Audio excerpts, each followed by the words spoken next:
کس دلیل سے کہتے ہو کہ ہم نہ بنائے جبکہ تم نے بنائے؟ ایک کام تمہارے لیے اچھا ہمارے لیے برا ہے، کون سی دلیل ہے؟ تم بہت زیادہ مکمل ہومو سیپین ہو اور ہم کو گھٹیا ہومو سیپین ہے،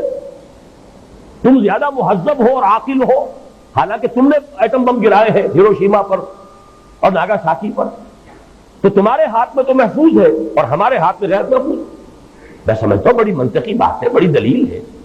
اور سیدھی سی بات یہ ہے کہ ہمیں تو یہ کہنا چاہیے کہ ہمیں تو ہمارے اللہ کا حکم ہے وَأَعِدُّوا لَهُم مَّا اسْتَطَعْتُم مِّن قُوَّةٍ وَمِن رِّبَاطِ الْخَيْلِ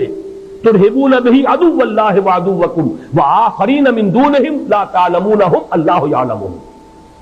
جو طاقت بھی فراہم کر سکو اسے فراہم کرو، بدے ہوئے گھوڑے رکھو سدے ہوئے لڑائی کے لیے تیار،